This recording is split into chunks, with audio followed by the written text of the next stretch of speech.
નમસ્કાર. ધોરણ 8 વિષય ગણિત પ્રકરણ નંબર 3 ચતુષ્કોણની સમજ, જેમાં આજના આ લેક્ચરની અંદર આપણે જોઈશું સ્વાધ્યાય 3.4 નો પ્રશ્ન નંબર 4 થી પ્રશ્ન નંબર 6 સુધી. તો શરૂઆત કરીએ પ્રશ્ન નંબર 4 થી. નીચે દર્શાવ્યા મુજબ વિકર્ણો ધરાવતા ચતુષ્કોણના નામ આપો. એમાં પહેલું છે પરસ્પર દુભાગે. તો આપણે પરસ્પર દુભાગતા હોય એવા વિકર્ણ ધરાવતા ચતુષ્કોણનું નામ આપવાનું છે. તો આપણે જાણીએ છીએ કે પહેલા તો સમાંતર બાજુ ચતુષ્કોણ છે જેના વિકર્ણ પરસ્પર દુભાગે છે, એટલે પહેલા ચતુષ્કોણનું નામ આવશે સમાંતર બાજુ ચતુષ્કોણ. બીજું છે આપણે લઈએ કે સમબાજુ ચતુષ્કોણ. તો સમાંતર બાજુ ચતુષ્કોણ પછી આવશે સમબાજુ ચતુષ્કોણ કે જેના વિકર્ણો પરસ્પર દુભાગે છે, એટલે બીજું નામ આવશે સમબાજુ ચતુષ્કોણ કે જેના વિકર્ણો પરસ્પર દુભાગે છે. આ ઉપરાંત ચોરસ અને લંબચોરસ કે જેના વિકર્ણો પરસ્પર દુભાગે છે. પરસ્પર દુભાગે એટલે એના જે વિકર્ણો છે તેના બે સરખા ભાગ થાય, બરાબર. તો સમાંતર બાજુ ચતુષ્કોણ છે, સમબાજુ ચતુષ્કોણ છે, ચોરસ અને લંબચોરસ જેના વિકર્ણો પરસ્પર દુભાગે છે. બીજું પરસ્પર લંબ દ્વિભાજક હોય, એટલે પરસ્પર જ્યારે એ બે વિકર્ણ એકબીજાને છેદે ત્યારે લંબ દ્વિભાજક એટલે શું? કાટખૂણો બનાવતો હોય. તો આપણે જાણીએ છીએ કે આ જે ચાર ચતુષ્કોણ છે જેના વિકર્ણો પરસ્પર દુભાગે છે, પરંતુ કાટખૂણે ખાલી સમબાજુ ચતુષ્કોણ અને ચોરસ એના જ વિકર્ણો શું કહે છે? પરસ્પર કાટખૂણે દુભાગે છે, એટલે બે નામ આવશે. પહેલું સમબાજુ ચતુષ્કોણ અને ચોરસના વિકર્ણો પરસ્પર લંબ દ્વિભાજક હોય છે, બરાબર.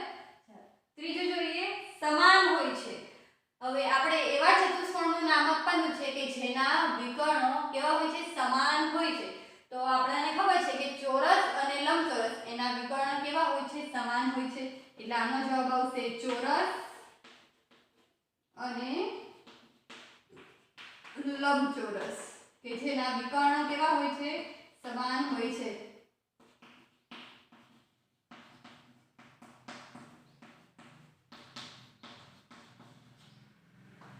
હવે આપણે જોઈશું પ્રશ્ન નંબર 5. લંબચોરસ એક બહિર્મુખ ચતુષ્કોણ છે, સમજાવો. તો આપણે લંબચોરસની આકૃતિ દોરીએ. હવે લંબચોરસને આપણે કહીએ ABCD. આ ABCD લંબચોરસ છે, એના વિકર્ણ દોરીએ. તો એના વિકર્ણો આપણે જોઈએ તો એની અંદરની બાજુ આવેલા છે. તો બહિર્મુખ ચતુષ્કોણ એટલે શું? કે જે ચતુષ્કોણના વિકર્ણ ક્યાં હોય? પરસ્પર અંદરની બાજુએ છેદતા હોય, કે જે ચતુષ્કોણના વિકર્ણ અંદરની બાજુએ આવેલા હોય જેને આપણે શું કહીએ છીએ? બહિર્મુખ ચતુષ્કોણ. આપણે આ પ્રકારની ચતુષ્કોણ જોઈએ. આપણે આ પ્રકારની એક આકૃતિ લઈએ કે જેના વિકર્ણ આપણે દોરીએ. આનો જો વિકર્ણ દોરીએ તો એક આ મળશે અને એક આ મળશે. તો એનો જે વિકર્ણ છે તે આપણે ક્યાં મળે છે? એક વિકર્ણ બહારની બાજુએ મળે છે, એટલે આ છે તે અંતર્મુખ થશે, બરાબર. બહિર્મુખ એટલે શું? કે જેના વિકર્ણ આપણને ક્યાં મળે? અંદરની બાજુએ. તો લંબચોરસના બંને વિકર્ણ આપણને ક્યાં મળે છે? અંદરની બાજુએ મળે છે, એટલે આપણે કહી શકીએ લંબચોરસ એક બહિર્મુખ ચતુષ્કોણ છે. તો સમજાવો તો શું આવશે? લંબચોરસ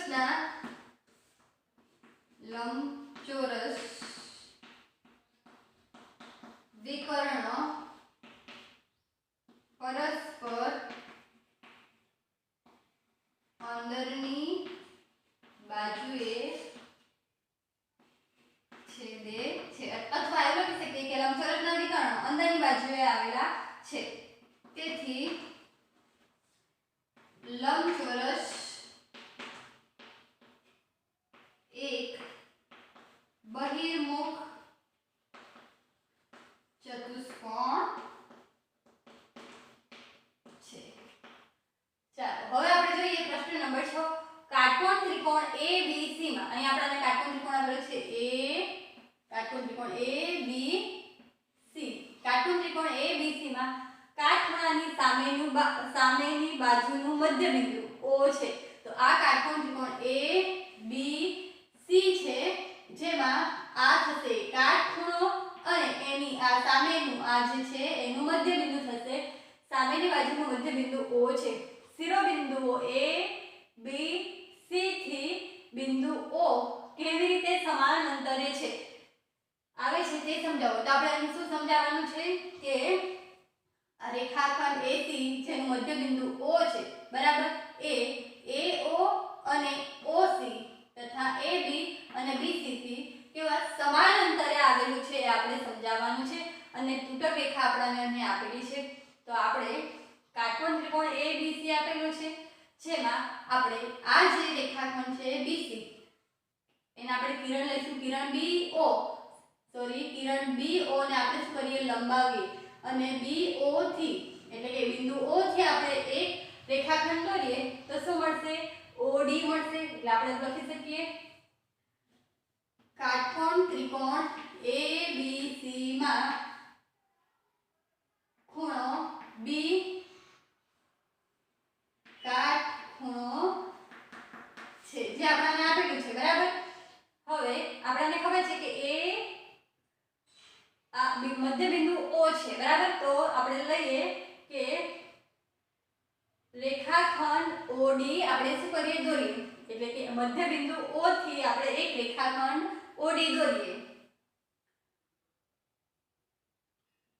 કિરણ BO ને OD રેખાખંડ OD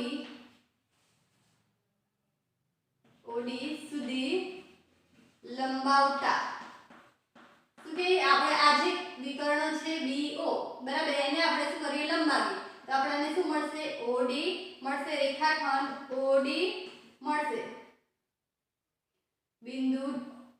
બિંદુ D સુધી લંબાવતા OD રેખાખંડ OD મળે છે, બરાબર. એટલે આપણે શું દોર્યું, OD. હવે આપણે શું કરીએ કે રેખાખંડ AB ને સમાંતર રેખાખંડ લઈએ CD, એટલે કે આના જેટલો જ આપણે એક બીજો રેખાખંડ દોરીએ જે શું છે, સમાંતર છે. તો AB સમાંતર CD રેખાખંડ અને BC સમાંતર AD લઈએ, BC સમાંતર AD દોરતા, બરાબર. આપણે શું કર્યું, આ જે રેખાખંડ AB છે એટલો જ રેખાખંડ CD લીધો. તો AB સમાંતર થશે CD અને BC સમાંતર થશે AD. હવે આપણે જોઈએ તો એમાં કાટકોણ ત્રિકોણ ABC માં ખૂણો B એ કાટખૂણો છે. એટલે આ જે આકૃતિ મળી એ આપણને સાની મળશે. જો આપણે AB સમાંતર CD લઈએ અને BC સમાંતર AD લઈએ તો આપણે ચતુષ્કોણ મળે છે, બરાબર. અને આ જે ચતુષ્કોણ ABCD છે એમાં ખૂણો B કાટખૂણો છે, જે આપણને આકૃતિમાં આપેલું છે. તો ચતુષ્કોણ ABCD દોરતા આપણને શું મળે છે, ચતુષ્કોણ ABCD મળે છે. દોરતા ચતુષ્કોણ ABCD મળે છે. હવે ચતુષ્કોણ ABCD માં ખૂણો B બરાબર 90 અંશ છે, એટલે કે કાટખૂણો છે. હવે ખૂણો B કાટખૂણો હોય તો એની સામેનો ખૂણો પણ કેવો થશે, કાટખૂણો, કેમ કે ચતુષ્કોણ છે, બરાબર. હવે આ ખૂણો B અને ખૂણો A લઈએ તો ખૂણો B અને ખૂણો A પાસેના ખૂણા છે અને આ બે રેખા ની આ છેદિકા થશે અને છેદિકાની એક જ બાજુના અંતઃકોણ કેવા હોય છે, પૂરક કોણ હોય છે. એટલે આ 90 અંશના હોય તો આપણને કેટલાનો હશે, 90 અંશનો થશે. તો આપણે લખી શકીએ ખૂણો B બરાબર 90 અંશ માટે ખૂણો A અને ખૂણો B છેદિકાની એક જ બાજુના અંતઃકોણ છે, બાજુના અંતઃકોણ હોવાથી ખૂણો A બરાબર 90 અંશ થશે. એવી જ રીતે આ ખૂણો 90 અંશ છે તો ખૂણો C પણ શું થવાનો, છેદિકાની એક જ બાજુના અંતઃકોણ થવાનો. માટે ખૂણો C બરાબર પણ કેટલા અંશ થશે, 90 અંશ થશે. A 90 અંશ, B 90 અંશ, C 90 અંશ અને D પણ કેટલું થશે, 90 અંશ થશે. તો ચારે ચાર ખૂણા કેવા છે, કાટખૂણા છે. તો ચારે ચાર ખૂણા કાટખૂણા હોય અને સામસામેની બાજુ કેવી હોય સમાંતર. આપણે BC સમાંતર લીધું AD અને AB સમાંતર લીધું CD. તો એવો જે ચતુષ્કોણ છે એને આપણે શું કહીએ છીએ લંબચોરસ. બરાબર, કેમ કે સામસામેની બાજુઓ કેવી છે સમાન છે અને ચારે ચાર ખૂણા કાટખૂણા છે. તો એવા ચતુષ્કોણને આપણે શું કહીએ છીએ લખી દઈએ. તેથી ચતુષ્કોણ ABCD એ લંબચોરસ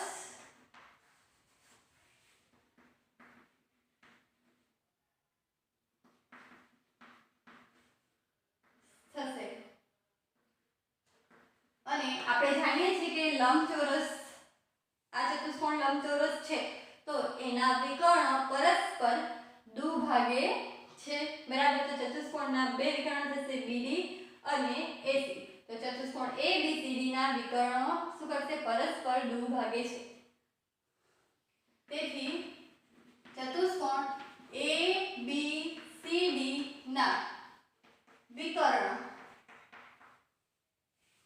રેખાખંડ BD અને રેખાખંડ AC પરસ્પર દ્વિભાગે છે.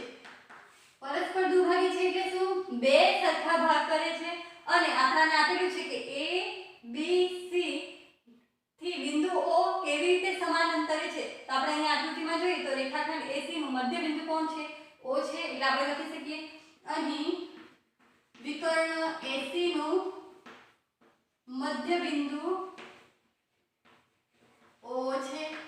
તેથી AO બરાબર OC થશે.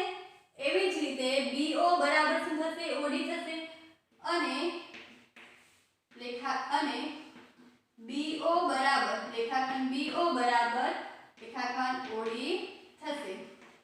હવે લંબચોરસના વિકર્ણ પરસ્પર દ્વિભાગે છે એટલે આપણે લખી શકીએ કે BO બરાબર OD અને વિકર્ણ પરસ્પર એના જે વિકર્ણ છે એની લંબાઈ કેવી હોય છે સરખી હોય છે. લંબચોરસ ABCD ના વિકર્ણની લંબાઈ સમાન હોય છે.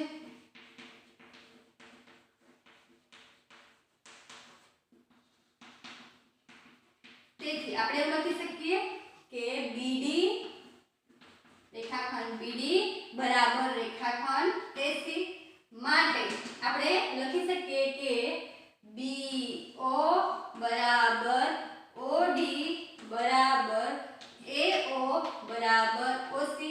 આ પરથી આપણે કહી શકીએ કે O થી OD OB અને OA અને OC ના માપ કેવા છે સરખા છે જે આપણે સાબિત કરવાનું છે. તેથી બિંદુ O થી O